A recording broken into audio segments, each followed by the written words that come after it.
Hello friends, welcome to our channel CSC study. अगर आप CSC में ऑल सब्जेक्ट्स में थ्योरेटिकली एंड प्रैक्टिकली परफेक्ट होना चाहते हैं तो हमारे चैनल सीएससी स्टडी को सब्सक्राइब करें, बेल आइकन को प्रेस करें ताकि सबसे पहले अपडेट आपको मिले। वीडियोस को लाइक, शेयर, सब्सक्राइब करना, कमेंट करना ना भूलें। लास्ट वीडियो में हम टॉपिक कर रहे थे what are the problems we have to face in NLP. कौन से ऐसे प्रॉब्लम्स हैं जिन्हें हमने एनएलपी में फेस किया है, फेस करना पड़ता है और उनके सॉल्यूशंस क्या होंगे। जिसके अंदर से हमने फर्स्ट प्रॉब्लम देखा था एम्बिग्यूटी। और एम्बिग्यूटी के भी अंदर 3 टाइप्स की एम्बिग्यूटी थी। जैसे कि मल्टीपल वर्ड को हम यूज करते हैं ऐसा वर्ड जिसके मल्टीपल मीनिंग्स है, सिंथेटिक्स एम्बिग्यूटी। देन नेक्स्ट था अनक्लियर एंड सिंटैक्स। ठीक है, कि हमारे पास जो सेंटेंस है वो क्लियर ही नहीं है, किसने क्या कहा और किस बारे में कहा, एग्जैक्टली क्लियर। नेक्स्ट आज का जो टॉपिक रहेगा वो रहेगा नेक्स्ट के जितने भी बचे हुए हमारे पास प्रॉब्लम्स हैं उनको हम डिस्कस करेंगे। तो नेक्स्ट प्रॉब्लम है इंप्रेशन। इंप्रेशन में क्या होता है? Uh people often express concept with the vague and the inexact terminology. क्या कहना चाहते हैं? ये कहना चाहते हैं कि जो पीपल होते हैं, पर्सन यानी कि ह्यूमन या फिर यूजर आप बोल सकते हो, can express their concept with the vague of incorrect terminology. मतलब जो वो बोलना चाहते हैं बोलते तो वो वही है, बट जो सामने वाला है वो कुछ और समझता है। वही वापस से एम्बिग्यूटी वाली बात आ जाएगी, इन इंप्रेशन। मतलब जो चीज आप बोलना चाहते हो आप उसको एक्सप्रेस नहीं कर पा रहे हो। ठीक है, एक प्रॉपर लाइन से आपको बताना चाहिए ना कि आप क्या बोलना चाह रहे हो, क्या एक्सप्रेस करना चाह रहे हो। आप बोलते हैं अपने तरीके से सही हो, आपको लगता है कि आपने सही बोला, बट वो सही सिंटेक्स नहीं होता, सिंटेक्स सही नहीं होता, सेंटेंस सही नहीं होता। इसने एग्जाम्पल के लिए एक सिंटेक्स लिया है, I am waiting in the doctors office. मैं डॉक्टर के ऑफिस में वेट कर रहा था फॉर अ लॉन्ग टाइम, बहुत लंबे टाइम से। अब इसने तो अपने अकॉर्डिंग बोल दिया, ठीक है मैं आज ही आया हूँ। अब इसने ये नहीं बोला कि आज की बात है या कब की बात है, इसने बोला कि मैं डॉक्टर के कैबिन में या डॉक्टर के ऑफिस में बहुत देर से वेट कर रहा था, after long time, for a long time, बहुत लंबे समय से। अब क्या पता हमें कि कितने लंबे समय से। ये लंबा समय 1 घंटा, 2 घंटा, 3 घंटा, 10 घंटे, एक दिन, 2 दिन, ऐसे हो सकता है। अब यहाँ पर हमें पता है कि यहाँ पर 1 घंटा, 2 घंटा या 24 घंटे से ज्यादा वो वेट नहीं करेगा, राइट। 2 दिन भी लगा लो, 2 दिन से ज्यादा वो वेट नहीं करेगा, है ना, फॉर अ लॉन्ग टाइम। कहीं ये तो नहीं है कि वो सालों से एक ही ऑफिस में किसी डॉक्टर का वेट कर रहा है, ये पॉसिबल नहीं है, पॉसिबल है ही नहीं ऐसा।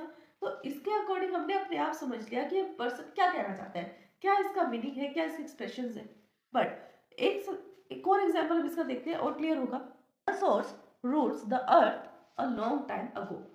ये कह रहा है कि बहुत समय पहले से डायनासोर जो थे वो रूल करते थे, मतलब शासन करते थे अर्थ के ऊपर। ठीक है, मीन्स अर्थ पे डायनासोर रहते थे और शासन करते थे। यहाँ पर भी इसने फॉर लॉन्ग टाइम यूज किया, लॉन्ग टाइम अगो, बहुत समय पहले। तो अब इसको क्या मीनिंग है, कितने समय पहले? 1 घंटा पहले, 2 घंटा पहले, 10 घंटे पहले, 2 दिन पहले, एक दिन पहले? क्या इसका ये मीनिंग है?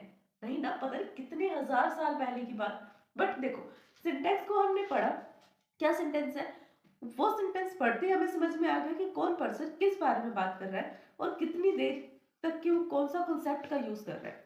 कौन जो है सिर्फ 1 आवर, 2 आवर, 3 आवर का कंसेप्ट यूज कर रहा है, कौन मिलियंस ऑफ आवर्स का, ईयर्स का यूज कर रहा है ना। क्योंकि यहाँ पर भी इसने लिखा है लॉन्ग टाइम, और फॉर अ लॉन्ग टाइम या आफ्टर लॉन्ग टाइम अगो, कुछ भी, बट लॉन्ग टाइम का यूज है, लंबे समय तक। कितने लंबे समय तक वो डिफाइन नहीं किया वो।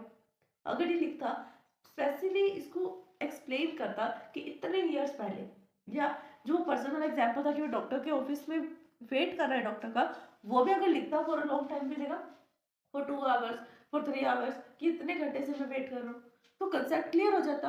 बट देखो, दोनों ही कंसेप्ट क्लियर हो भी रहे हैं और नहीं भी हो रहे, बस इसको एक्सप्रेस करने का तरीका आना चाहिए।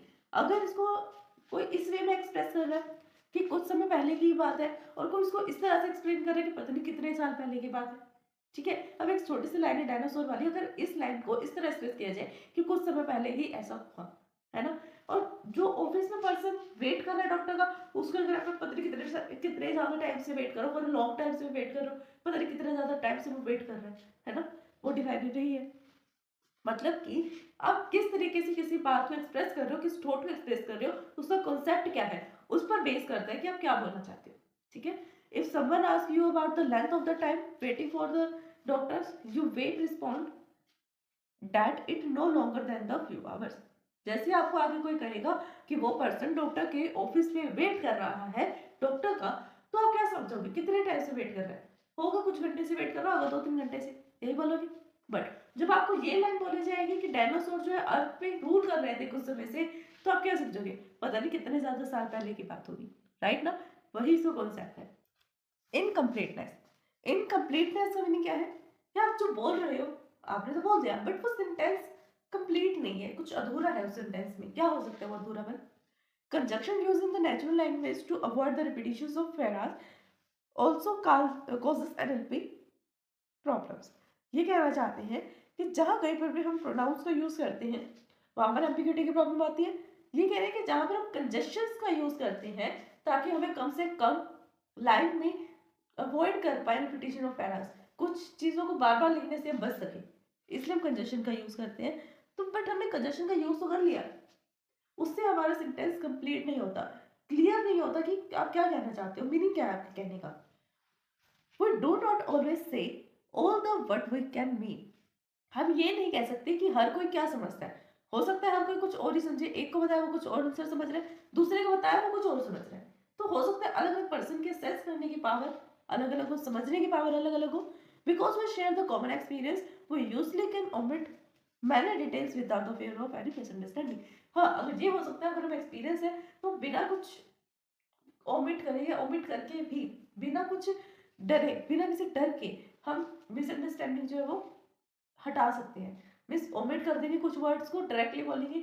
जैसे हम कुछ स्टोरी सुना रहे हैं, स्टोरी में 2 या 3 पर्सन की बात की गई है, फिर भी हम कह रहे हैं उसने ये किया, किसने ये किया नहीं पता। ऐसे होते हैं कंजेशंस का यूज, ठीक है, जिससे मिसअंडरस्टैंडिंग भी हो सकती है। एग्जाम्पल देखते हैं इसका। Mohan and Sohan went to restaurant. Mohan और सोहन रेस्टोरेंट में गए। While Mohan had a cup of coffee, जहां पर मोहन ने एक कप ऑफ कॉफी ली, यानी एक कप कॉफी ली, एंड सोहन हैड टी, और उसने चाय ली। अब ये बता सकते हो आपकी कप ऑफ, जो ये कप ऑफ वर्ड है, ये सिर्फ कॉफी के लिए यूज हुआ है या टी के लिए भी यूज किया है? क्या वो सेंटेंस में ये बोलता कि cup of coffee, Mohan had a cup of coffee and Sohan had a cup of T, वो लॉन्ग सेंटेंस हो जाता। ऐसे हो जाता कि इस तरह से क्यों बोला जा रहा है सेंटेंस, ठीक है। और दूसरी तरफ ये बोल रहा है कि Mohan had a cup of T and Sohan had a T, ये भी सही है, एक किस्म से सेंटेंस तो सही है, समझ तो आ रहा है कि मोहन ने कॉफी का कप लिया और सोहन ने चाय ली। चाय यानी पीने के लिए तो लेगा, हाथ में लेने के लिए तो लेगा नहीं, एक कप भी चाय लेगा, गिलास भर के नहीं लेगा। इसका मीनिंग ये है कि क्लियर तो हो रहा है बट नॉट कंप्लीटली क्लियर, पूरा नहीं है sentence. In the sentence we had surprise the team that had a cup of, ये हैड अ कप ऑफ जो वर्ड है ये बोल रहा है कि क्या ये सोहन के लिए यूज नहीं किया गया, उसकी कप ऑफ टी के लिए, है ना, तो उसने बीच में से वर्ड्स को ओमिट कर दिया, और यही होता है इनकम्प्लीट सेंटेंस। नेक्स्ट है इलिप्स। इलिप्स में क्या होता है, in ellipse one does not state explicit some words but leave it to the audience to fulfil it. हम सेंटेंस तो बोलते हैं, बस उस सेंटेंस को बोलते बोलते बीच में से कुछ वर्ड ओमिट कर देते हैं, और ये सोचते हैं कि जो जिसको हम बता रहे हैं, अपने थॉट से अपनी बात बता रहे हैं, वो अपने आप इसको फील कर लेगा, उसको पता है कि हम किस बारे में बात कर रहे हैं, इस थिंकिंग के साथ हम बात करते हैं, ठीक है। Example, what is the length of Ganga river end of Yamuna, of river Yamuna.